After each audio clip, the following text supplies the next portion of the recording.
ரோமருக்கு எழுதின நிருபம் 6வது அதிகாரத்தின் முதல் வசனத்தை பார்த்தால் அங்கேயே எழுதப்பட்டிருக்கிற காரியம் நமக்கு தெரியும். ஆகையால் என்ன சொல்லுவோம்? கிருபை பெருகும்படிக்கு பாவத்திலே நிலை நிற்கலாம் என்று சொல்லுவோம். பாவத்திலே நிலை நிற்கலாம் என்று சொல்லுவோமோ? கூடாதே. ஐயா, இயேசு கிறிஸ்துவினால் கிருபையும் சத்தியமும் வெளிப்பட்டது 100% உண்மை. 2 சாமுவேலின் 14வது அதிகாரத்திலே தெக்கோவாவில் இருந்து ஒரு பெண் தாவீதுக்கு முன்னதாக நின்று அப்சலோமின் காரியங்களை பேசுவதற்காக யோவாபால் தூண்டிவிடப்பட்டு, தாவீதின் படைத்தலைவனாகிய யோவாபால் தூண்டிவிடப்பட்டு அவள் ஒரு ஓமையை அவருக்கு முன்னதாக சொல்கிறாள். அது எல்லாவற்றையும் நான் பார்க்க விரும்பவில்லை. அதில் இருக்க ஒரு காரியத்தை மாத்திரம் சொல்லி கிருபையை சரியாக புரிந்து கொள்ள வேண்டிய அவசியத்தை நான் கொஞ்சம் அழுத்தமாக சொல்லிவிட்டு இன்றைய நாளின் செய்திக்குள் உங்களை எடுத்து செல்ல விரும்புகிறேன். அந்த தெக்கோவாவில் இருக்கிற ஒரு புத்தியுள்ள ஸ்திரியை தாவீதினுடைய சேனாபதியாகிய யோவாப் பிடித்து கொண்டு வந்து அப்சலோமை எப்படியாயிலும் நாட்டுக்குள் கொண்டு வர வேண்டும் என்பதற்கு ஒரு சின்ன சம்பவத்தை மனத்தாங்கலாயிருந்த தாவீதினிடத்தில் சொல்வதற்கு அவளை ட்ரெயின் பண்ணி அவளை பயிற்சி கொடுத்து அங்கே அனுப்பி வைக்கிறான். அவள் வந்து சொல்கிறாள், ஐயா, நான் ஒரு விதவை, எனக்கு புருஷன் இல்லை. புருஷனை இழந்து நிற்கிற நான் 2 பையன்களை நான் கூட வைத்திருக்கிறேன், என்னுடைய மகன்கள்.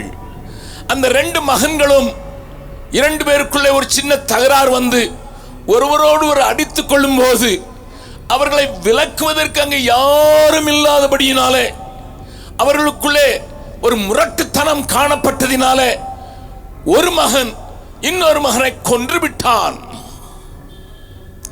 கொல்லப்பட்ட அந்த மகனையும் நான் இழந்து நிற்கிறேன்.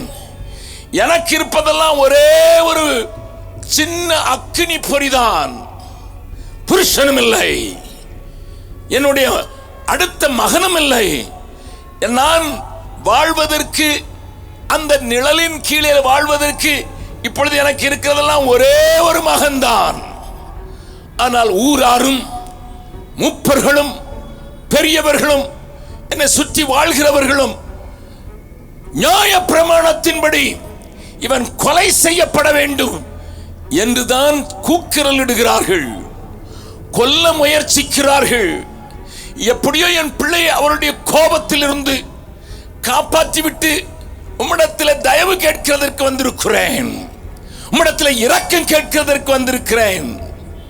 ஐயா ராஜா, என்னுடைய நிலைமை பாரும். நியாய பிரமாணத்தின்படி நானும் அறிந்திருக்கிறேன். மோசேயினுடைய நியாய பிரமாணம், ஒருவன் கொல்லப்பட்டால் கொல்லுகிறவனையும் கொலை செய்ய வேண்டும் என்று நியாய பிரமாணம் சொல்லுகிறது.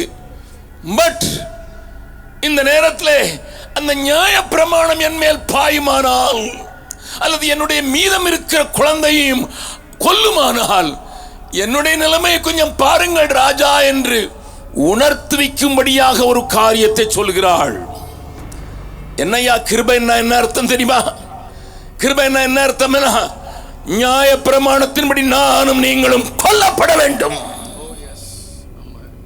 சகோதரனை பகைக்கிறவன் கொலைகாரன் என்று எழுதப்பட்டிருக்கிறது. சகோதரரை பகைக்கிறவர்கள் கொல்லப்பட வேண்டும். தாய் தகப்பனுக்கு கீழ்ப்படியாதவர்கள் கொல்லப்பட வேண்டும். அது நியாய பிரமாணம். ஆனா